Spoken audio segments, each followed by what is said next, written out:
Okay. All right. Good. God is good. கர்த்தர் நல்லவர். அவர் கிருபை என்றும் உள்ளது. ஒருவராக பெரிய அதிசயங்களை செய்கிற தேவாதி தேவனை துதிப்போம். அவர் கிருபை என்றும் உள்ளது.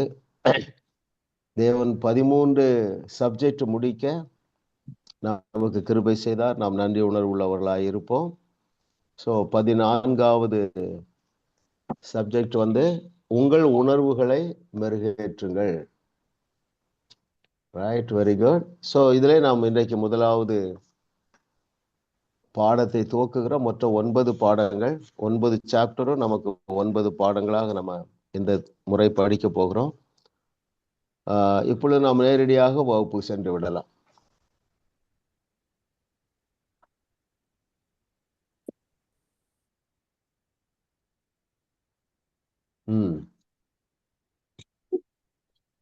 நான் எதனோடு சேர்ந்து, முதலாவது கேள்வி, நாம் எதனோடு சேர்ந்து சிருஷ்டிக்கப்பட்டிருக்கிறோம், அதை எப்படி அனுபவிக்க வேண்டும்?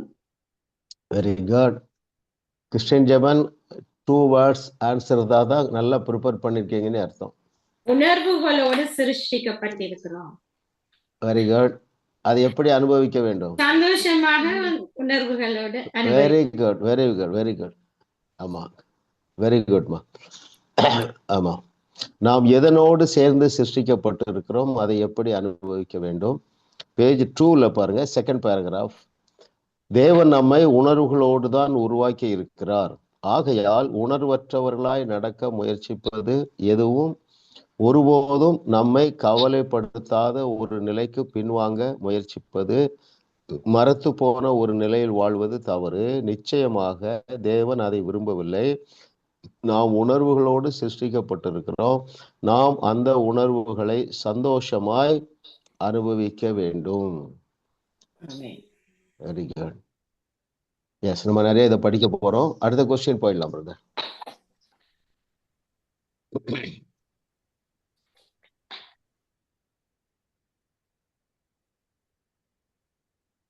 இரண்டாவது கேள்வி, நம் வாழ்வில் உத்வேகத்தையும் உற்சாகத்தையும் தருவது எது?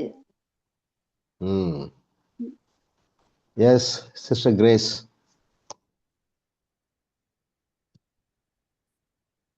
தேவனுடைய பொறுமையும் தேவனுடைய நோக்கங்களை நாங்க நிறைவேற்றுவதும். 3வது பக்கத்துல முதலாவது பந்தியில கிடக்கு பாஸ்டர், விசுவாசிக்கிறேன் அதுதான் மெய்யாகவே வாழ்க்கையை வாழ தகுதி உள்ளவர்களாய் மாற்றுகிறது. நம் வாழ்க்கையில் அன்பே இல்லை என்றால், ஒரு சந்தோஷமும் இல்லை என்றால் உயிரோடு வாழ்வதில் என்ன அர்த்தம் இருக்கிறது? நமக்கு இருந்த மிகச்சிறந்த தருணங்களில் அந்த நல்ல உணர்வுகளின் ஞாபகமே நமக்கு இல்லை என்றால் வாழ்க்கை எப்படி இருக்கும் என்று சிந்தித்து பாருங்கள். அது நம் வாழ்க்கைக்கான உத்வேகத்தை முற்றிலும் அகற்றிவிடும். Very good. ஆமா, ஷார்ட் ஆன்சர் என்னன்னா நல்ல உணர்வுகள். பாருங்க, நம் வாழ்வில் உத்வேகத்தையும் உற்சாகத்தையும் தருவது எது என்றால் நல்ல உணர்வுகள். ஓகே, பதில் கரெக்ட் தான். அதை நம்ம வாசித்துறோம் பாருங்க. பேஜ் 3ல டாப்ல வாங்குங்களேன். அதுதான் மெய்யாகவே, முந்தின பக்கம் அடியில இருந்து பார்ப்போம். Page 2 bottom most. உணர்வுகள் வாழ்க்கையின் சுவையை கூட்டக்கூடியவைகளில் ஒன்றாய் இருக்கின்றன என்று நான் விசுவாசிக்கிறேன். அதுதான் மெய்யாகவே வாழ்க்கையை வாழ தகுதி உள்ளவர்களாய் மாற்றிற்று. அதாவது உணர்வுகள். நம் வாழ்க்கையில் அன்பே இல்லை என்றால், ஒரு சந்தோஷமும் இல்லை என்றால் உயிரோடு வாழ்வதில் என்ன அர்த்தம் இருக்கிறது? நமக்கு இருந்த மிக சிறந்த தருணங்களின் அந்த நல்ல உணர்வுகளின் ஞாபகமே நமக்கு இல்லை என்றால் வாழ்க்கை எப்படி இருக்கும் என்று சிந்தித்து பாருங்கள். அது நம் வாழ்க்கைக்கான உத்வேகத்தை முற்றிலும் அகற்றிவிடும். அதே நேரத்தில் உணர்வுகள் நல்ல நோக்கத்திற்காக கொடுக்கப்பட்டிருந்தாலும், சந்தோஷத்திற்காக தேவன் அவைகளை நமக்கு கொடுத்திருந்தாலும், நம்மில் பலருடைய உணர்வுகள் கட்டுப்பாட்டை மீறிய நிலையில்தான் காணப்படுகின்றன. அவர்கள் தங்களுடைய உணர்வுகளை கட்டுப்படுத்துவதற்கு பதிலாக அவர்களுடைய உணர்வுகள் அவர்களை கட்டுப்படுத்தி கொண்டு இருக்கின்றன. உணர்வுகள் நல்ல நோக்கத்திற்காக கொடுக்கப்பட்டு இருந்தாலும் ஜனங்களை மனசோர்வுக்குள்ளும் விவாகரத்து, கோபம், மனக்கசப்பு, காயப்பட்ட உணர்வுகள், இன்னும் தற்கொலை என எல்லா வகையான பிரச்சனைக்குள்ளும் தள்ளிவிடக்கூடிய ஒன்றாக அதே உணர்வுகள் இருக்க முடியும். எதே உணர்வுகள் என்றால் கட்டுப்படுத்தப்படாத உணர்வுகள். அதை குறித்து நம்ம பின்னால பார்க்க போறோம்ல. ஆமா, இதுல ஒரு கேள்வி இருக்குது பாருங்களேன். கேட்கல. கட்டுப்படுத்தப்படாத உணர்வுகள் தரும் 5 தீமைகள் யாவை? பேஜ் 3ல செகண்ட் பேராகிராஃப் பாட்டத்தில் இருக்கு பாருங்க. 1 மனசோர்வு, 2வது விவாகரத்து, 3வது கோபம், 4வது மனக்கசப்பு, 5 தற்கொலை எண்ணம். இவைகளுக்கு காரணம் கட்டுப்படுத்தப்படாத உணர்வுகள் இல்லையா? இதை குறித்து நமக்கு பின்னாடி டீட்டெயிலா பார்ப்போம். ஸோ நல்ல இதுல ஒரு பதில் இருக்கு பாருங்களேன். ஆமா, இப்போ ரீசெண்டா உங்க டீம்ல யாரோ நயகரா ஃபால்ஸ்லாம் போயிட்டு வந்தீங்க.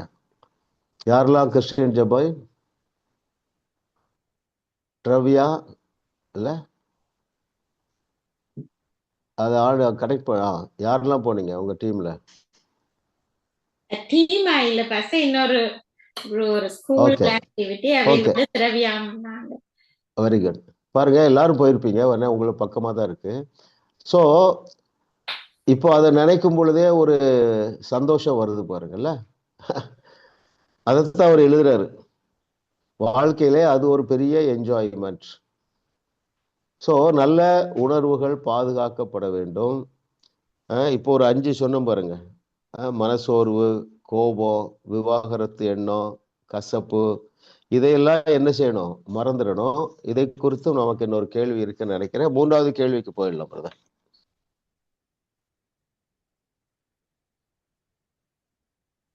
நம் உணர்ச்சிகளில் நிலையான விடுதலை நாம் பெற்றுக்கொள்ள தேவன் நமக்கு அருளியுள்ள பொக்கிஷம் எது?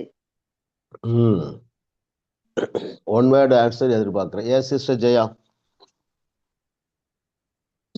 சிலுவையில இயேசு நமக்காக செலுத்தின கிரியம். Very good. ஆனா இன்னும் பெட்டர் ஆன்சர் இருக்கு. அதாவது அனட்டா சொல்லலாம். தேவனுடைய வார்த்தை. வார்த்தையில் இருக்குது. Very good. பாருங்க, வெரி குட். நான் கேள்வியும் பதிலும் வாசிக்கிறேன். கேள்வி நம் உணர்ச்சிகளில் ஒரு ஸ்டேபிள் லிபர்ட்டி, ஒரு நிலையான விடுதலை நாம் பெற்றுக்கொள்ள தேவன் நமக்கு அருளியுள்ள பொக்கிஷம் தேவனுடைய வார்த்தையில் இருக்கிறது. அதை தியானிப்பதில் இருக்கிறது. பேஜ் 4ல 4th பேராகிராஃப் வாங்களேன். மனம் மற்றும் உணர்ச்சிகளில் ஆரோக்கியம் என்பதும் இயேசு கொண்டு வந்ததில் ஒரு பங்காய் இருக்கிறது. சத்தியங்களும் அறிவுறுத்தல்களும் தேவனுடைய வார்த்தையில் இருக்கின்றன. அவைகளை பின்பற்றி பயன்படுத்தினோம் என்றால் அது உங்களை உணர்ச்சிகளில் ஒரு நிலையான விடுதலையான வாழ்க்கையை வாழச் செய்யும் என்று என்னால் நிபந்தனையற்ற உத்தரவாதத்தை கொடுக்க முடியும். இதை புரிந்து கொள்வது எளிது பாருங்களேன். நாம் எல்லாருமே முன்பை விட இப்போ நம்ம விடுதலையா இருக்கிறோம். நம்முடைய உணர்வுகளில் நல்ல விடுதலை வந்திருக்கிறது. அதற்கு காரணமே தேவனுடைய வார்த்தையை நாம் தியானித்தது தான் இல்லையா? நிறைய பேர் என்னுடைய செய்தி கேட்டீங்க, ஆண்ட்ரூமா கேட்டீங்க.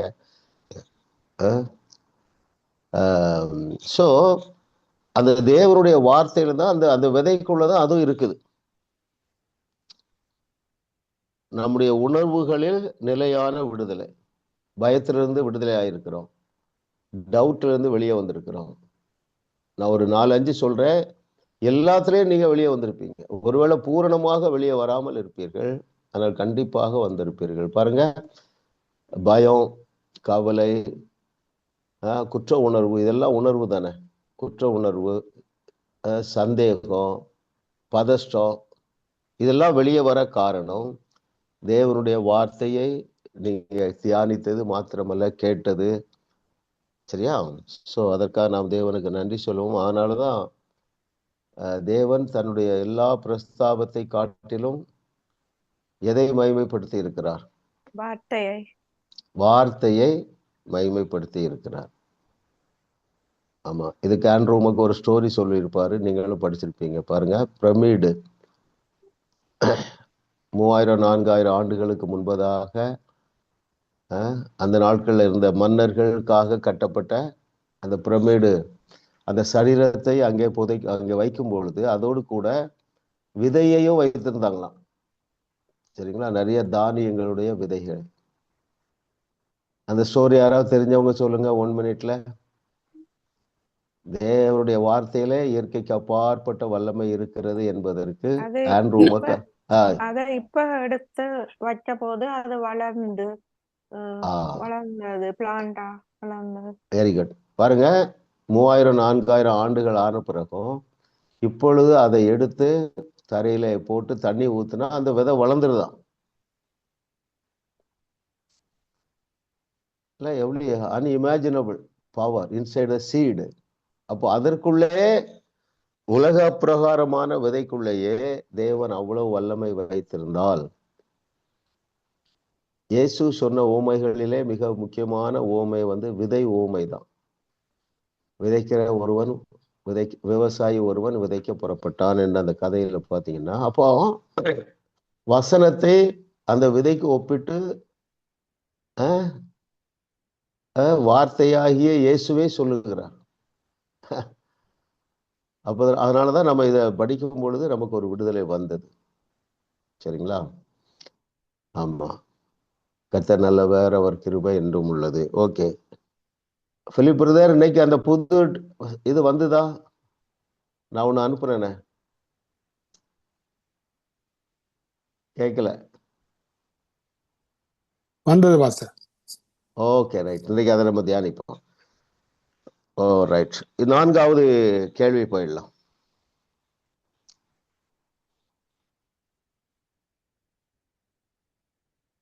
தேவன் பாவத்தை வெறுக்கிறார், அதை போல வேறு எதையும் வெறுக்கிறார்? Very good. பவானி சிஸ்டர்.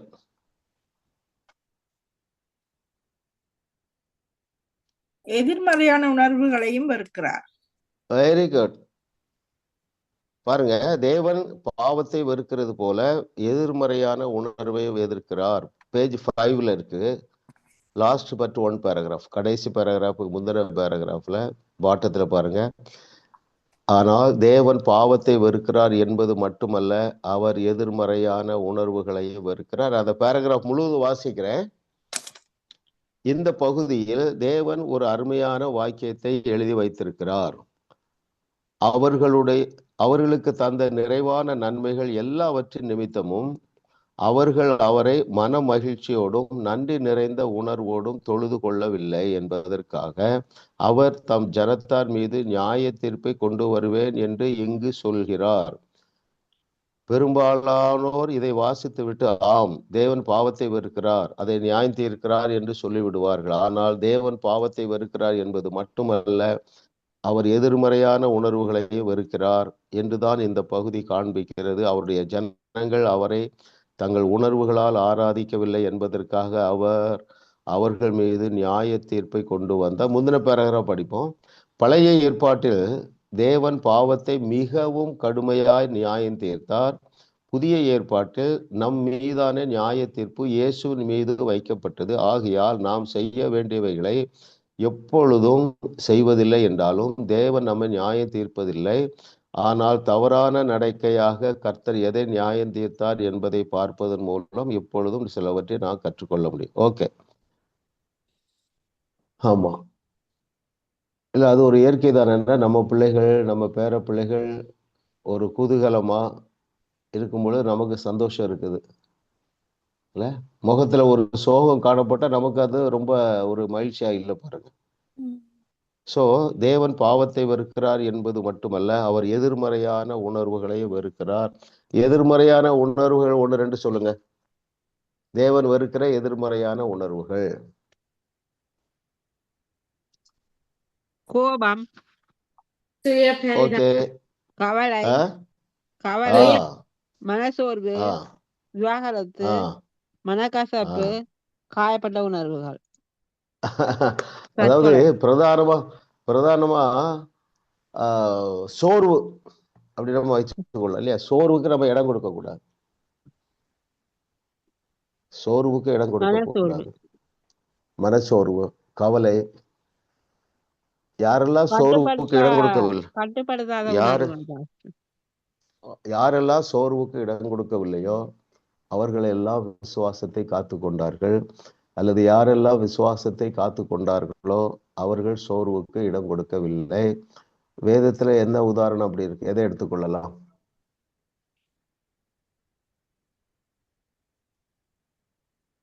எல்லாருக்கும் தெரியும் உங்களுக்கு. தாவீது செய்த பாவங்கள். அதோட பெட்டர இது எடுக்கலாமே. ரொம்ப கிளாசிக் எக்ஸாம்பிள். சிறைச்சாலைக்குள்ள பவுலும் யோவானும் சோர்வா இல்லையே. யோசிங்க உங்களுக்கு. ஆமா, யோசேப்பும் அதே போலதான். பவுலும் சீலாவும் சிறைச்சாலையில் அதான் பவுலும் சீலாவும். வேற யாரு சோர்ந்து போகல? சிறைச்சாலையில நீ நித்திர கொண்டு நல்லா தூங்குனா. Very good. வேற இயேசு கிறிஸ்து கப்பல்ல ஓகே. கலைமாவு. வேற அதாவது பயப்படக்கூடிய சூழ்நிலை, சோர்வு வரக்கூடிய சூழ்நிலை. ஆனால் ஆனால் அதுதான் பெஸ்ட் கிளாஸ் எக்ஸாம்பிள். யோசித்து பாருங்க. கண்களுக்கு முன்பதாக நெருப்பு 7 மடங்கு உயர்த்தப்பட்டாயிற்று. யோசித்து பாருங்க, எவ்வளவு பெரிய மேட்டர். நான் யோசித்து பார்க்கிறேன், எதனால அந்த தைரியம் வந்தது? அவருடைய தேவன் வல்லவர் இயற்கைக்கு அப்பால் என்று அறிஞ்சிருந்தான். ஆமா. இன்னொரு எக்ஸ்ட்ரீம் ஆன்சர் யாரு? எக்ஸ்ட்ரீம் ஆன்சர் யாராவது சொல்லுங்களேன். சூப்பர் நேச்சுரலா அதாவது காட்டிலும் பரவாயில்ல. அவர்கள் சொன்ன வார்த்தையை எஸ்தரும் சொன்னாள். போனாலும் பரவாயில்ல, செத்தாலும் பரவாயில்ல, நீர் நிறுத்தின சிலையை வணங்க மாட்டோம். இல்ல? அப்ப அதுல நம்ம என்ன தெரிஞ்சுக்கலாம்னா அதான மேக்சிமம். சோ என்ன டிசிஷன் எடுக்கிறோம்? எப்பொழுதும் நான் சந்தோஷமா தான் இருப்பேன், எப்பொழுது நான் தைரியமா தான் இருப்பேன். What ever may be the situation. என்ன துர்ச்செய்தி வந்தாலும் என்னுடைய அந்த குதூகலத்தை விட்டு விட மாட்டேன். நான் சொன்ன பாருங்க, டாக்டர் லதா அவங்க மலேசியாவில் இருந்தாங்க. ரொம்ப கஷ்டம். 2 பிள்ளைகளையும் டாக்டர் ஆக்கி அமெரிக்காவில் செட்டில் ஆயிட்டாங்க. ஆனால் அந்த பிள்ளைகள் அம்மாவுக்கு ஹெல்ப் பண்ணலை, கணவனும் ஹெல்ப் பண்ணலை. பெரிய அமௌண்ட் கடன் பிரச்சனை. நல்ல டாக்டர், பிராமியன் கான்வெர்ட்டு, ஸ்ரீலங்காவாக தான் இருக்குன்னு நினைக்கிறேன். யாருக்காவது தெரியுமா? என்கிட்ட 2 வருஷமா கான்டாக்ட்ல இல்லை. அப்போ 2-3 வருஷமாச்சு. அப்போ அவங்க ஒரு கிளினிக்ல உட்கார்ந்து இருக்கும் பொழுதே பேஷண்ட் மாதிரி உட்கார்ந்துருப்பாங்களா கடன் கொடுத்தவங்க. எப்படி இருக்கும் பாருங்க. அப்போ விடுதலை வர நாள் ஆகுது. அப்போ நான் ஒரு நாள் ஆலோசனை சொன்னேன். சிஸ்டர், நீங்க காலையில எழுந்த உடனே ஒரு 3 டேஸுக்கு 5-10 மினிட்ஸ் நீங்க டான்ஸ் ஆடுங்க பாருங்க. கர்த்தர் எவ்வளவு நல்லது பாருங்க. அவங்களுடைய சன்னுல அவங்களே முழு கடனையும் பொறுப்பெடுத்துட்டாங்க. என் மகா பேசுனா, பிரதர், அம்மா அவங்க சன்னில்லா எல்லா கடனையும் அடைக்கிறேன்ட்டாங்க, நீங்க 20 நாள்ல அமெரிக்கா வர போறீங்கன்னு ஒரே குதூகலம் ஆயிடுச்சு. அப்போ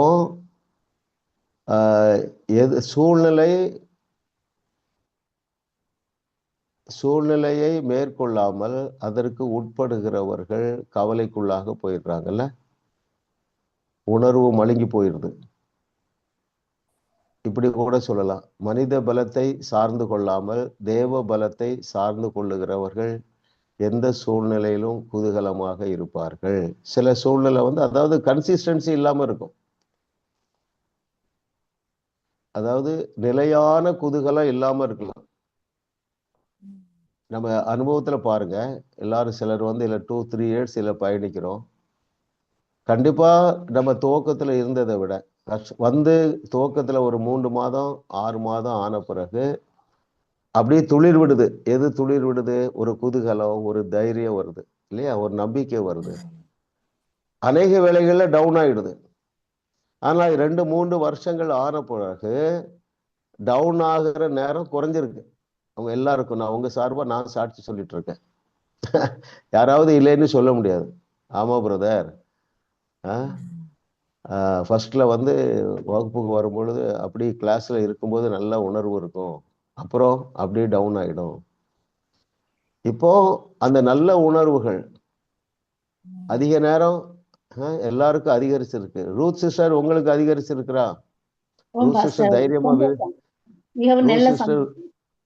ரூத் சிஸ்டர் தைரியமா வீடியோல வர ஆரம்பிச்சிட்டீங்க. அதுவே அதற்கான அறிகுறி தான். உங்க எக்ஸ்பீரியன்ஸ் சொல்லுங்க. 1 or 2 மினிட்ஸ்ல ஷார்ட்டா சொல்லுங்க. உண்மையிலேயே மிகவும் சந்தோஷமா இருக்கும். இந்த கேள்வியில் வந்தா எப்படியாவது வாசிச்சு செய்யணும் என்று தேவையில்லாம டைம் சரியாக போக விருப்பம் இல்லை. முன்னாடி ரொம்ப சோர்ந்து போவீங்களா? கிடை இருப்பேன், என்னடா நினைப்பேன். ஆனா இப்ப அப்படி இல்லை pastor. Very good, very good. எல்லாரும் கர்த்தருக்கு நன்றி சொல்லுவோம். எவ்வளவு பெரிய டெஸ்ட் பண்ணி பாருங்க. சரி, எதுவுமே அதாவது ரொம்ப பெரிய ஒரு ஆபிரகாமை போல பூமி தாங்க முடியாத ஆசீர்வாதம் இன்னும் நம்மை வந்து சேராவிட்டாலும் அல்லது சூழ்நிலைகள் எல்லாமே 100% எனக்கு சூழ்நிலை சாதகமா இருக்கு அப்படி இல்லாவிட்டாலும் நம்முடைய இருதயத்துல ஒரு சமாதானம் வந்திருக்கு பாருங்க, ஒரு இளைப்பாறுதல் வந்திருக்கு இல்லையா? அதுதான் பெரிய ஆசீர்வாதம் இல்லையா? பதஷ்டம் குறைஞ்சிருக்கு. சூழ்நிலை கூட மாறாம இருக்கலாம். அநேக சூழ்நிலைகள் நல்லா மாறி இருக்கு, சில சூழ்நிலைகள் மாறாமல் இருக்கலாம். அப்பொழுதும் நம்முடைய இருதயத்துல ஒரு இளைப்பாறுதலை உணர்கிறோம் அல்லவா? ஒரு சமாதானத்தை உணர்கிறோம், ஒரு சாட்டிஸ்பாக்சனை உணர்கிறோம்.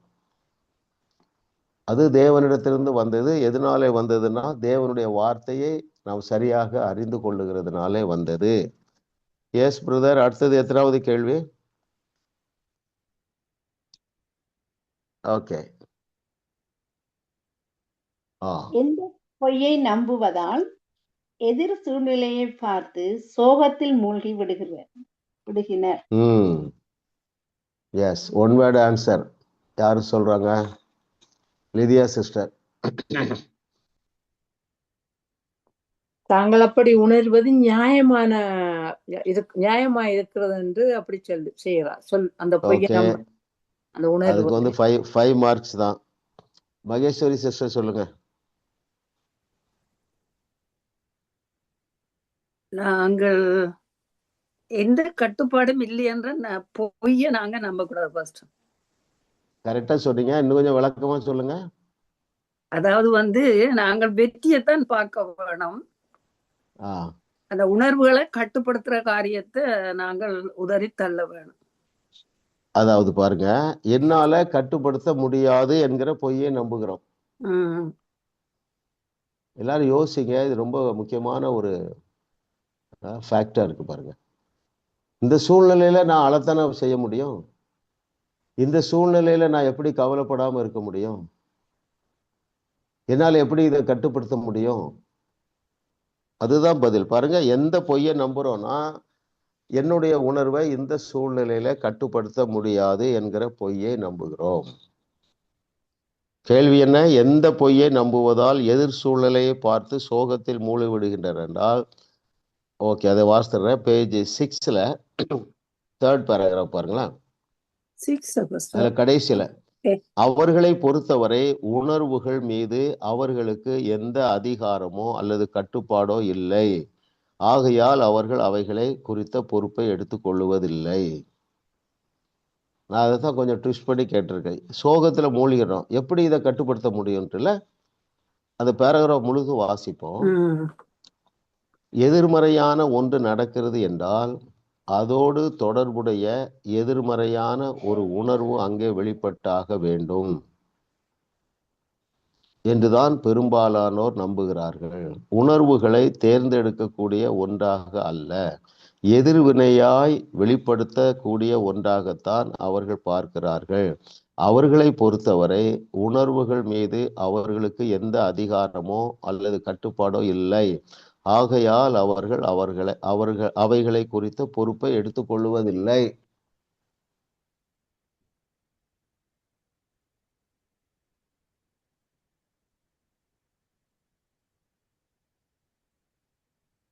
பாருங்க, எல்லா காவலோடும் இருதயத்தை காத்துக்கொள். அந்த வசனம் இதுக்கு நல்லா பொருந்தும். பாருங்களேன், என்ன சொல்லுகிறார் என்றால், எல்லா காவலோடும் உன் இருதயத்திலே சமாதானத்தை காத்துக்கொள். இல்லையா? யாராலே காத்துக்கொள்ள முடியாது என்றால், சூழ்நிலையில் அடிப்படையில் தான் என்னுடைய சமாதானம் இருக்கும் என்ற பொய்யை நம்புகிறவர்கள். சூழ்நிலையின் அடிப்படையில் தான் எல்லாம் நடக்கும் என்று நம்புகிறவர்கள் சோர்வு மாத்திரம் அடைய மாட்டார்கள், விசுவாசத்துல பலவீனமாயிருவாங்க. நீங்க எல்லாம் ஆண்டவர் கிருபையால எல்லாரும் நீங்க அற்புதம் செய்ய துவங்கி இருக்கீங்க. உங்களுக்கு ஒரு செய்தி வருது, ஸ்ரீலங்காவில இருந்து ஒரு செய்தி வருது. அது என்ன செய்தி வந்தாலும் நம்ம சோர்ந்து போகக்கூடாது. மரண செய்தியே வந்தாலும் சோர்ந்து போகக்கூடாது. இல்லையா? சோர்ந்து போகிறதுனால நமக்கு லாபம் இல்லை, நஷ்டம்தான் அதிகம். நிறைய தேறிட்டு வந்திருக்கிறீங்க, அதுல எனக்கு டவுட்டே இல்லை. இன்னும் நாம் தேறுவோம். அதனால எல்லா காவலோடும் இருதயத்தை காத்துக்கொள். அப்படி இருதயத்துல அந்த சமாதானத்தை, உற்சாகத்தை காத்துக்கொள்ளவில்லை என்றால் அதிலிருந்து ஜீவ ஊற்று புறப்படாது, ஆசீர்வாத வார்த்தை புறப்படாது, ஆசீர்வாத சிந்தை புறப்படாது. இந்த வசனத்தை அப்படியே விளக்கலாம் பாருங்கன்னா, எல்லா காவலோடும் நாம் இருதயத்தை காத்துக்கொள்வோம், இல்லை என்றால் அதிலிருந்து ஆசீர்வாதம் வராது. அப்ப எல்லா காவலோடும் இருதயத்தை சமாதானமாக காத்துக்கொள்ள வேண்டும் என்றால் கர்த்தருடைய வார்த்தையை நம்ம தியானிக்கிறதுனால பெற்றுக்கொள்ளுகிறோம். எல்லா காவலோடும் இருதயத்திலே சமாதானத்தையும் தைரியத்தையும் காத்துக்கொள்ளுகிறவருடைய எண்ணம், நினைவுகள், சிந்தனை எப்படி இருக்கும் பாருங்க. உங்கள் எண்ணம் எப்படியோ அப்படித்தான் உங்கள் வார்த்தை இருக்கும். உங்கள் வார்த்தை எப்படி இருக்கிறதோ அப்படித்தான் உங்கள் வாழ்க்கை இருக்கும். எல்லாமே ஆரம்பம் எண்ணம் தான். அதனால்தான் அப்படி அந்த வசனம் சொல்லு, எல்லா காவலோடும் இருதயத்தை காத்துக்கொள். இல்லையா? ஆமா, கர்த்தர் நம்ம நல்ல இதுல தேர்ச்சி பெற்று இருக்கிறீர்கள், இன்னும் நாம் பெறுவோம். ஆமா, அதுதான் மிகப்பெரிய ஆசீர்வாதம். பொன்னும் பொருளும் தராத ஆசீர்வாதம் என்ன தெரியுமா? இளைப்பாறுதல், ஒரு சாட்டிஸ்ஃபைடு லைஃப், ஒரு பீஸ்ஃபுல் லைஃப், செல்ஃப் சாட்டிஸ்ஃபேக்ஷன், ஒரு நம்பிக்கையான பேச்சு. இல்லை? அப்ப எல்லாமே எங்க ஆரம்பிக்கிறதுனா உணர்வுல தான் ஆரம்பிக்கிறது. ஒரே ஒரு வாழ்க்கை தாங்க, சரிங்களா? குதூகலமாக வாழ்ந்து, மகிழ்ச்சியோடு வாழ்ந்து, மகிழ்ச்சியோடு குதூகலமாக நாம் வாழவில்லை என்றால் தேவன் நம்மேல் பிரியமாய் இருக்க மாட்டார். மகிழ்ச்சியோ ஆராதனை எப்படி செய்யணுமா? உணர்ச்சியோடு,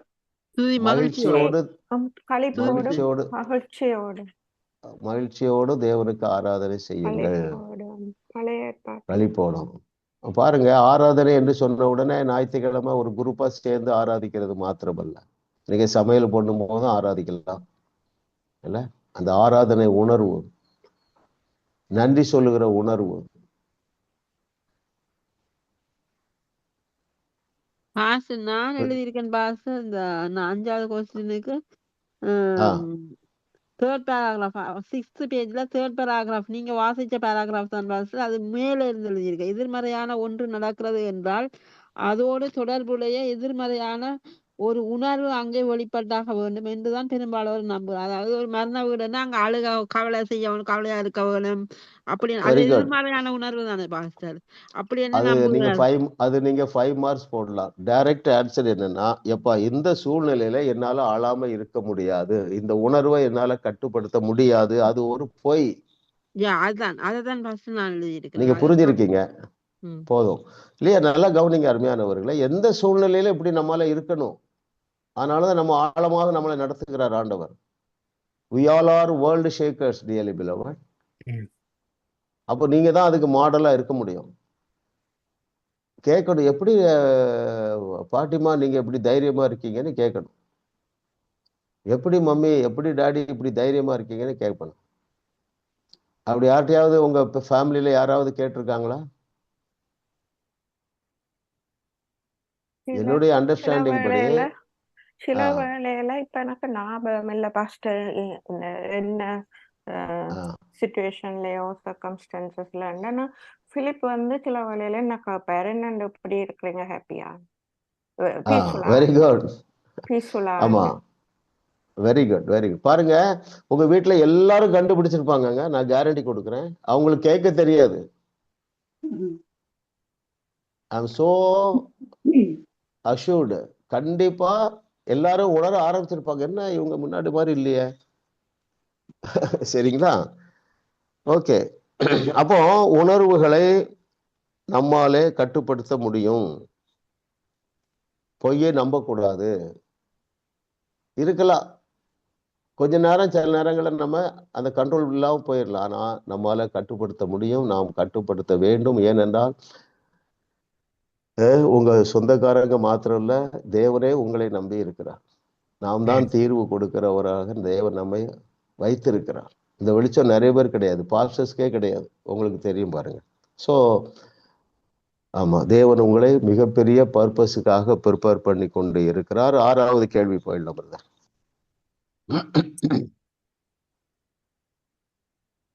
நாம் நமக்குள் அதிகம் எதிர்பார்க்க வேண்டும், ஏன்? எஸ். அடுத்தது யார் சொல்லணும்? Philip brother, have you prepared? God is with us. வேற பெட்டர் ஆன்சர் இருக்கு. ரூத் சிஸ்டர் சொல்றீங்களா? மகேஸ்வரி சொன்னீங்களா? ரூத் சொல்லுங்க. உலகத்தில் உங்களுக்கு உபத்திரவம் உண்டு, ஆனாலும் இதன் கொள்ளுங்கள், நான் உலகத்தை ஜெயித்தேன். சொல்லுங்க. பேமாம் சொல்லுங்க. நாங்க மறுபடியும் பிறந்திருப்பதால். ஓகே, யாராவது சொல்லுங்க. இது வரைக்கும் சொல்லாதவங்க சொல்லுங்க. எனக்குள் அதிகம் இருக்கிறது என்ற காரணம். வெரி குட், எனக்குள் அதிகம் இருக்கிறது. Very good. நீங்க எவ்வளவு நேரம் ப்ரிப்பேர் பண்றீங்க சிஸ்டர்? நானா பாஸ்டர், இன்றைக்கு நைட் 12:30 இருந்து 1 மணி 2 மணி மட்டும் ப்ரிப்பேர் பண்ணேன் பாஸ்டர். ஆமா, பாருங்க, உங்க வாழ்க்கையே இதுக்கு ப்ரிப்பேர் பண்றதுக்கு தான் இருக்கணும். அப்படி இருந்து பாருங்க. இந்த புது லெசனை எடுத்திருக்கோம். எப்படி இருக்கணும்? எப்போ ஒரு கொஸ்டின் பேப்பர், அதுக்கு முன்னால நான் எல்லாத்தையும் படிச்சிருவேன், நான் அண்டர்லைன் நிறைய பண்ணிடுவேன், அப்படி கமிட் பண்ணுங்க. சரிங்களா? சரியான பதில் பாருங்க. நாம் நமக்குள் அதிகம் எதிர்பார்க்க வேண்டும். ஏனென்றால் நமக்குள்ள இன்னும் நிறைய இருக்குது. அதை வாசிக்கிறேன். பேஜ் 10ல் 2nd பேராகிராஃப். கர்த்தராகிய கிறிஸ்தவர்களாகிய நாம் நம்மை சுற்றி வாழும் அவிசுவாசிகள் எப்படி வாழ்கிறார்கள் என்று பார்த்து அதுவே நமக்கு நடக்கும் என்று எதிர்பார்க்க கூடாது. நான் அதிகம் எதிர்பார்க்கிறேன், காரணம் எனக்குள் அதிகம் இருக்கிறது. என் வாழ்க்கையில் தேவன் ஒரு அற்புதத்தை செய்திருக்கிறார். நீங்கள் மறுபடியும் பிறந்தவராய் இருந்தால் தேவன் அதையே உங்களுக்கும் செய்திருக்கிறார். ஆமா, உங்களுக்குள்ளே சொல்லுங்க, எனக்குள்ள நிறைய இருக்கு. வேற என்ன வசனம் இதுக்கு எடுக்கலாம்? இயேசு கிறிஸ்து சொன்ன சில வசனங்கள். நமக்குள்ள நிறைய, எனக்குள்ள வெள்ளியும் பண்ணும் இல்ல, இயேசுவின் நாமத்தினால எழுந்துள்ள தனக்குள்ள இருக்கிற அவன் சொல்றான், எனக்குள்ள இருக்கு, எனக்குள்ள ஒரு சூப்பர் நேச்சுரல் பவர் இருக்குப்பா. Very good, very good. வேற இன்னும் இருக்குது, இன்னும் சில அதிகாரம் இருக்குது, வல்லமை இருக்குது, தகுதிப்படுத்தப்பட்டிருக்கிறோம். Very good.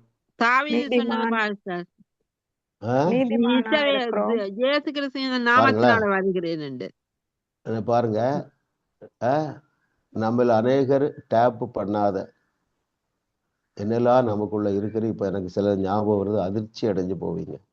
என்னெல்லாம் இருக்கு தெரியுமா? பாவங்களை மன்னிக்க நமக்கு அதிகாரம் இருக்கு. அதை நம்ம இன்னும் யூஸ் பண்ணல, டேப் பண்ணல. நீ பேனா வச்சிருந்தா சும்மா ரஃபா எழுதி வச்சுக்கிடுங்க. நமக்குள் நாம் பயன்படுத்தாத இன்னும் என்ன வல்லமை அல்லது இன்னும் என்ன ஆசீர்வாதம்லாம் இருக்குன்னா, பாவங்களை மன்னிக்கிற அதிகாரமும் ஆற்றலும் நமக்குள்ள இருக்கிறது. இயேசு கிறிஸ்து செய்தவைகளை செய்து அதை விட பெரிய அற்புதங்களை செய்யக்கூடிய ஆற்றல் நமக்குள்ள இருக்கிறது. எவரையும் வாழ வைக்கக்கூடிய ஆற்றல் நமக்குள்ள இருக்கிறது. யோவான் 7:38 உன்னிடத்திலிருந்து ஜீவ ஊற்று புறப்பட்டு கொண்டேதான் இருக்குது, போய்கொண்டேதான் இருக்குது. பாருங்க, நம்ம இதை டிஸ்கஸ் பண்ணும்போதே அருமையானவர்களே, நான் பேசும்போதே என்னிடத்திலிருந்து ஜீவ தண்ணீர் உங்களுக்குள்ள வந்துகிட்டே தான் இருக்கு. 24/7. பாருங்க, யோசித்து பாருங்களேன். ஒன்றை நாம் புரிந்து கொண்டோம். பேதுருவிடத்திலிருந்து எதை புரிந்து கொண்டோம்? அந்த பிறவியிலே நடக்க முடியாதவனை அவனுக்கு ஒரு அற்புதம் செய்கிற கூடிய வல்லமை பேதுருக்கு உள்ள இருந்துதான் வந்தது. என்னிடத்தில் உள்ளதை உனக்கு தருகிறேன்கிறான். அப்போ அதுதான் 7:38 யோவான் வேத வாக்கியம் சொல்லுகிறபடி என்னிடத்தில் விசுவாசமாய் இருக்கிறவன். அதுல இருக்கிற அந்த ஒரு நிபந்தனையை நீங்க ஃபுல்ஃபில் பண்ணிட்டீங்க.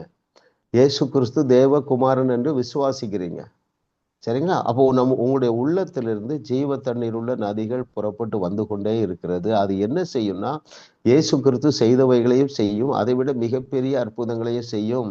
அது என்ன செய்யும் என்றால் பிரச்சனைக்கு தீர்வு கொடுக்கும். அது என்ன செய்யும் என்றால் உலகத்திற்கு உப்பாக உங்களை வைத்திருக்கிறது, அதெல்லாம் நம்ம டேப் பண்ணணும். உலகத்திற்கு வெளிச்சமாக வைத்திருக்கிறது, அதை நம்ம இன்னும் டேப் பண்ணல. பாருங்க.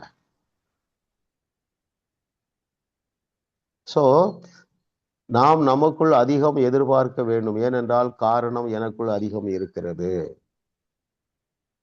இதுக்கு ஏதாவது நடைமுறையில ஏதாவது விளக்கம் கொடுக்க முடியுமா? ஷார்ட்டா யாராவது இருதயத்துல தெளிவா தோன்றுச்சுன்னா சொல்லலாம்.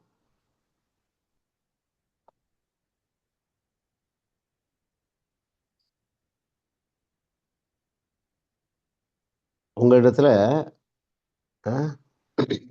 இது மறந்து போக வேண்டாம். அப்ப எனக்குள்ள இன்னும் இருக்கு, நிறைய ஆசீர்வாதம் இருக்கு, சூப்பர் நேச்சுரல் பவர் இருக்கு.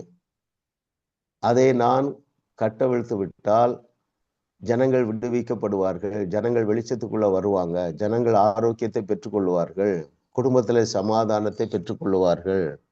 இல்ல, இந்த கேள்வியை பதிலையே நம்ம பெருசா எழுதி வைக்கலாம் வீட்டுல. எனக்குள் அதிகம் இருக்கிறது. உங்களால் கூடாத காரியம் ஒன்றும் இராது. ஏன்? உங்களுக்குள் அதிகம் இருக்கிறது. Very good. 7வது கேள்வி போயிடலாம். எங்களை பெறப்படுத்த கிறிஸ்துவினாலே எல்லாவற்றையும் செய்ய எங்களுக்கு பலன் உண்டு. Very good. அதெல்லாம் பவுலுக்கு அந்த வெளிப்பாடு தான். எனக்கு நிறைய இருக்குப்பா. என்னுடைய அண்டர்ஸ்டாண்டிங் படி அருமையானவர்களே, இயேசு கிறிஸ்து ஒருவர் தவிர எவருமே தனக்குள்ள உள்ளே தேவன் வைத்திருக்கிற மேக்சிமத்தை யூஸ் பண்ணவே இல்லை. இயேசு கிறிஸ்து கூட யூஸ் பண்ணலைன்னு சொல்லலாம். ஏன்னா அவர் தான் சொன்னார், நான் செய்ததை விட பெரிய கிரியைகளை. அப்படின்னா என்ன அர்த்தம்?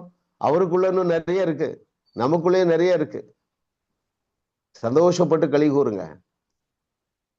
நீ எந்த கவலையை நினைத்து கொண்டு இருக்கிறீர்கள்? எந்த வியாதியை ரொம்ப நாள் ஆயிட்டு பிரதர் வியாதி, அந்த வியாதி தீர வேண்டும் என்றால் உங்களுக்குள் என்ன இருக்கிறது என்பதை நீங்கள் என்ன செய்யுங்க? மெடிடேட் பண்ணுங்க. கடன் பிரச்சனை தீரல, பிள்ளைகள் இன்னும் ரட்சிக்கப்படலை, தவறான பாதையில போறாங்க. உங்களுக்குள்ள என்ன இருக்கிறது என்பதை நீங்கள் அறிந்து கட்டவிழ்த்து விடுங்கள். இயேசு சொன்னார் பாருங்க, உங்களுக்குள்ள எவ்வளவு இருந்தா அவர் அப்படி சொல்லுவாரு. நீங்கள் பூமியிலே எவைகளை கட்டவிழ்ப்பீர்களோ அவைகளை பரலோகம் கட்டவிழ்க்கும் என்றால் எவ்வளவு பெரிய வார்த்தை இல்ல? ஏன் அருமையானவர்களே?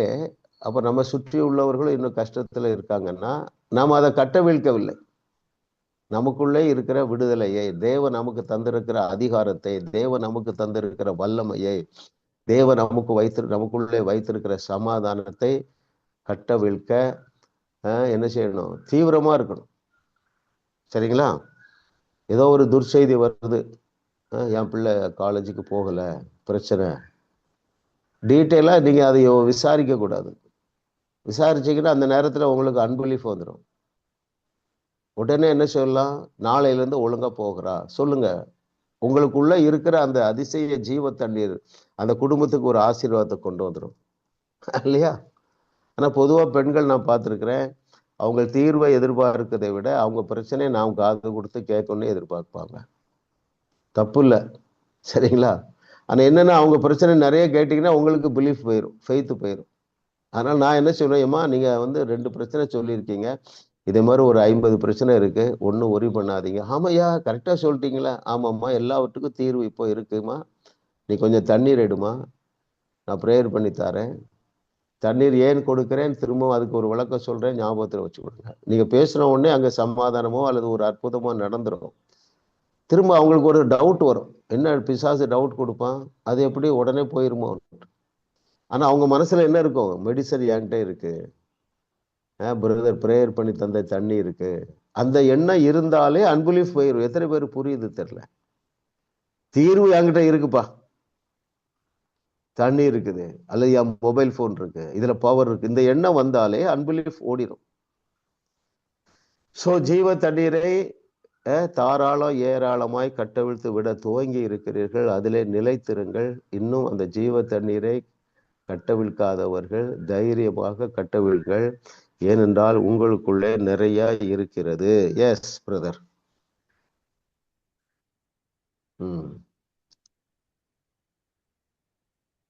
இந்த சூழ்நிலை மட்டும் மாறினால் போதும், எல்லாம் சரியாகிவிடும் என்னும் பொய்யை நம்புகிறவர்கள் யாருடைய ஆலோசனையை ஏற்றுக்கொள்ளுகிறார்கள்? Very good. இது வரைக்கும் சொல்லாதவங்க சொல்லுங்க.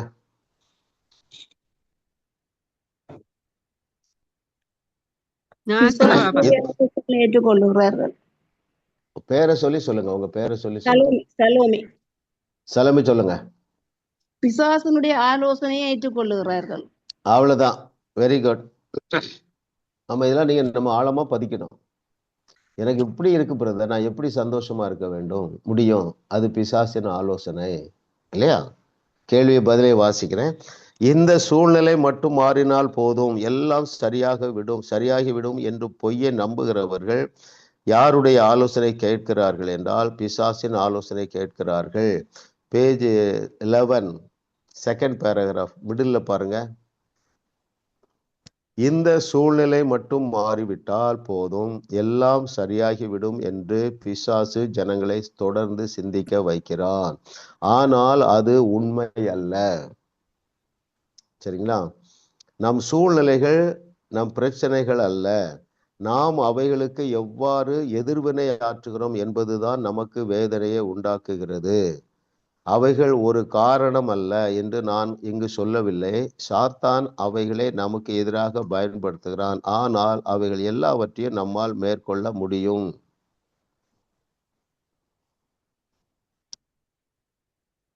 அந்த பேராகிராஃப் கொஞ்சம் வாசிக்கிறேன். Second paragraph page 11. என் வாழ்க்கை துணையை மாற்றிவிட்டேன் என்றால், என் பிள்ளைகள் கீழ்ப்படுகிறவர்களாய் இருந்தால், எனக்கு வேறு ஒரு வேலை கிடைத்து விட்டால், என்னிடத்தில் இன்னும் அதிகமான பணம் இருந்தால், இது அல்லது அது அல்லது வேறொன்று இருந்தால் நான் சந்தோஷமான உணர்வோடு வாழ்வேன் என்றுதான் பெரும்பாலானோர் நினைக்கிறார்கள்.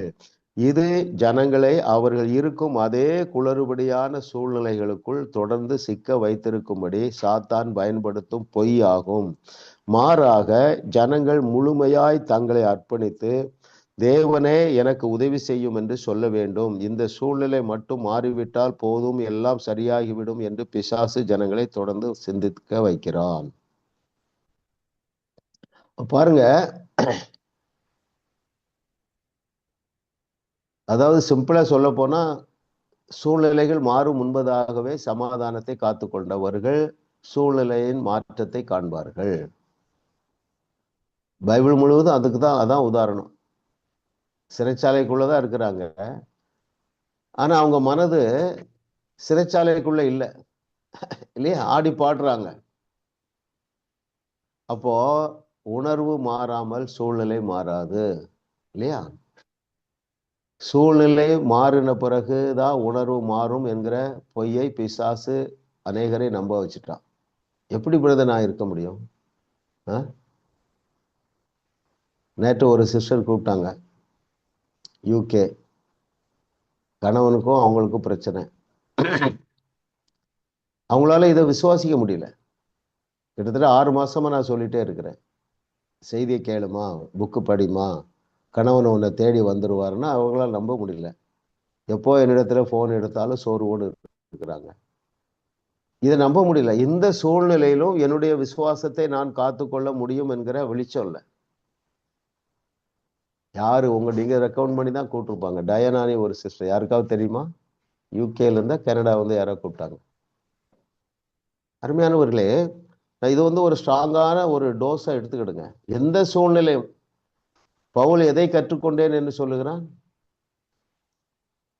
உயர்ந்திருக்கவும் தெரியும், தாழ்ந்திருக்கவும் தெரியும். எந்த சூழ்நிலையிலும் மனரம்யமாய் இருக்க கற்றுக்கொண்டேன்.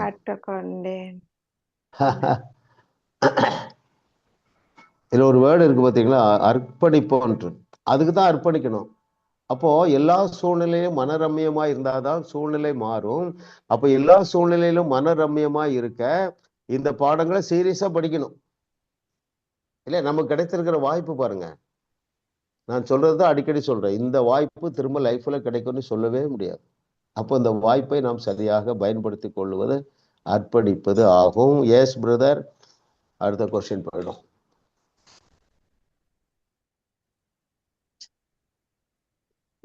பயம், கவலை மற்றும் அவிசுவாசம் போன்ற பாவங்களுக்கு பிரதான காரணம் என்ன? சொல்லாதவங்க சொல்லுங்க. இதுவரைக்கும் நம் உணர்வுகளை கட்டுப்படுத்தியாக வேண்டும். அதுதான் கரெக்டான பதில். பாருங்க, கவலை மற்றும் அவிசுவாசம் போன்ற பாவங்களுக்கு பிரதான காரணம் என்னவென்றால் உணர்வுகளை கட்டுப்படுத்தாததுதான்.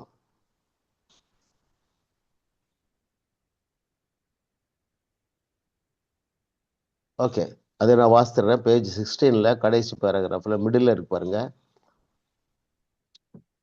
எதிர்மறையான உணர்வுகளோடு எவ்வித கட்டுப்பாடும் இல்லாத விதத்தில் இருக்கிறாங்க ஜனங்க. அந்த பேராகிராஃப் முழுசு வாசித்துருவோம்.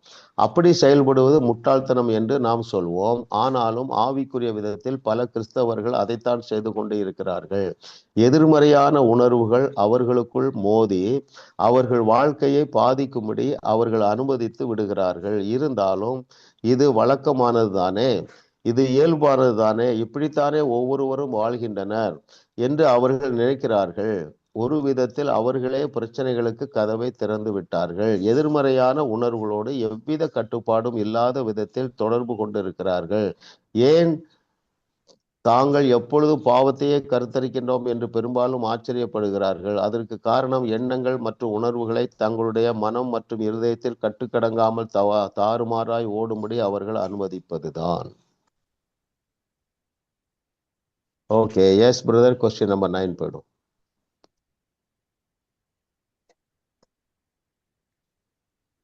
எப்பொழுது மட்டுமே நம்மால் சந்தோஷத்தோடும் மகிமையான நிலையிலும் வாழ்ந்திருக்க முடியும்? அதற்கு நாம் செய்ய வேண்டியது என்ன? சொல்லாதவங்க யாராவது சொல்றீங்களா? ரஞ்சினி சொல்றேன். நாம் மறுபடியும் பிறந்திருக்கிறபடியால் தான் சந்தோஷத்தில் மகிமையில் வாழ்ந்துடும் என்ற அர்த்தம் அல்ல. நாம் விசுவாசிக்கும் போதுதான் நம்மால் சந்தோஷத்தோடும் மகிமை நிறைவிலும் வாழ்ந்திருக்க முடியும் என்று சொல்கிறார். Very good. அப்போ எப்பொழுது விசுவாசிக்க முடியும்? அதற்கு நாம் செய்ய வேண்டியது என்ன?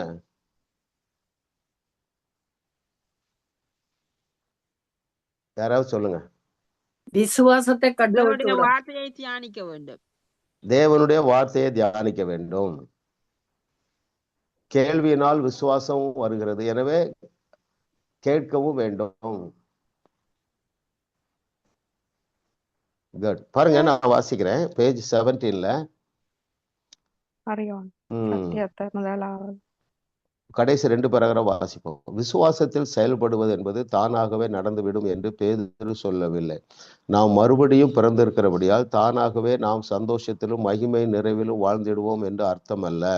நாம் விசுவாசிக்கும் போதுதான் நம்மால் சந்தோஷத்தோடும் மகிமையின் நிறைவிலும் வாழ்ந்திருக்க முடியும் என்று அவர் சொல்லுகிறார். சந்தோஷத்திலும் மகிமையிலும் செயல்படுவதற்கான வல்லமை நமக்கு கொடுக்கப்பட்டு இருக்கிறது. ஆனால் அந்த வல்லமையை விசுவாசத்தின் மூலமே கட்டவிழ்த்து விட முடியும். நாம் விசுவாசத்தை கட்டவிழ்ப்பதில் முதல் படி நம் எதிர்பார்ப்புகளை மாற்றுவதாகும். இது இப்படித்தான் இருக்கும் என்று உலகத்தை பார்த்து சொல்வதை நாம் நிறுத்த வேண்டும். மாறாக நாம் தேவனுடைய வார்த்தையை பார்த்து நான் இப்படி வாழ்வதை தேவன் விரும்பவில்லை, எனக்கு நல்ல நேர்மறையான உணர்வுகள் இருக்க வேண்டும் என்றுதான் தேவன் விரும்புகிறார் என்று சொல்லுங்கள். விசுவாசத்தை பயிற்றுவிப்பதன் மூலம் நம் எண்ணங்கள், நம் உணர்வுகள், நம்மை மற்றும் நம் சூழ்நிலைகளை மாற்றக்கூடிய வல்லமையை தேவன் நமக்கு கொடுத்திருக்கிறார் என்று நாம் விசுவாசிக்க வேண்டும். தெளிவா இருக்கு பாத்தீங்களா? ஆமா. ஓகே, கடைசி கொஸ்டின் போயிடலாம் பாருங்க. இந்த கொஸ்டின் பாஸ்டர் ப்ரீவியஸ் சொல்லுங்க சிஸ்டர். அதில் நான் இப்படியும் யோசிச்சேன். நான் இப்படி வாழ்வதை தேவன் விரும்பவில்லை, எனக்கு நல்ல நேர்மறையான உணர்வுகள் இருக்க வேண்டும் என்பதால் தேவன் விரும்புகிறார் என்பதை நாங்க விசுவாசிக்கணும் என்பதை. அப்படி இல்லாட்டி நாங்க சோர்ந்து போயிடுவோம். நாங்க எதிர்மறையான சூழ்நிலை வரும்போது அது ஒரு செகண்டரி. Very good. எப்பொழுது மட்டுமே நம்மால் சந்தோஷத்தோடு மகிமையான நிறைவில் வாழ்ந்திருக்க முடியும் என்றால் இதைத்தான் தேவன் விரும்புகிறார் என்று நாம் அறிந்திருக்க வேண்டும். அப்படித்தானே சொல்றீங்க? ஆமா பாஸ்டர், இந்த ட்ரூத்தை அறிஞ்சிருக்கணும். கர்த்தர் இப்படித்தான் விரும்புகிறார். ஓகே, அது முழுமையான பதில் இல்லை, ஆனால் சரியா நல்ல பதில் தான். பட் பேசிக்கா பஞ்சுவேர்டு என்னன்னா விசுவாசத்தின் மூலமே. அந்த விசுவாசம் கேள்வினால வரும், அல்லது தியானிக்கும் போது வரும், அல்லது நம்ம இப்படி டிஸ்கஸ் பண்ணும்போது பாருங்க உங்க ஃபெய்த் இன்க்ரீஸ் ஆயிட்டே இருக்குது. கடைசி கொஸ்டின் பிரதர்.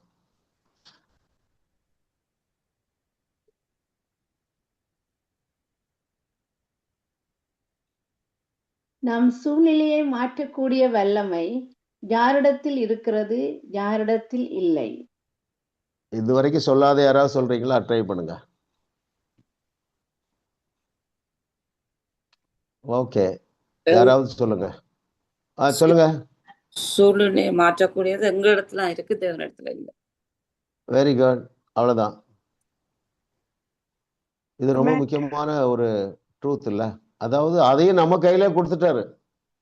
பூமியையோ மனுபுத்திரருக்கு கொடுத்தார் என்பதில் இது அடங்குது. எது அடங்குது? எப்ப என் மனநிலையை நல்லாக காத்து கொள்ள வேண்டிய பொறுப்பு என்னுடையது.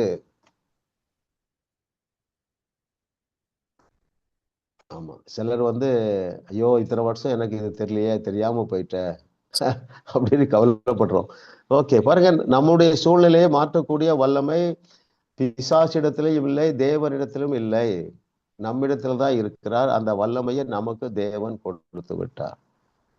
வெரி குட், அப்படியே பெற்றுக்கொள்ளுங்கள். பிதாவே, நாங்கள் உமக்கு நன்றி சொல்லுகிறோம். எல்லா காவலோடும் எங்கள் உணர்வுகளை காத்து கொள்ளத்தக்கதாக நீர் கற்றுத்தருகிற பாடங்களுக்காக உமக்கு நன்றி சொல்லுகிறோம் ஆண்டவரே. நாங்கள் உண்மை உள்ளவர்கள் என்று எண்ணி இந்த ரகசியங்களை கற்றுத்தருகிற தேவனுடைய ஆவியானவரே உமக்கு நன்றி நன்றி நன்றி நன்றி. இதனுடைய பலனை, பிரதிபலனை, பெரிய ஆசீர்வாதத்தை உம்முடைய பிள்ளைகள் ஒவ்வொருவரும் அறுவடை செய்ய போகிறதுனால நன்றி ஆண்டவர். இதை நாங்கள் டிஸ்கஸ் பண்ணுறதுக்கு மாத்திரமல்ல, இதை பிராக்டிஸ் பண்ண தேவனுடைய ஆவியானவர் எங்களுக்கு நினைப்பூட்டுகிறாக. உமக்கே மகிமை செலுத்துகிறோம் இயேசுவின் நாமத்தில் பிதாவே, ஆமென் ஆமென்.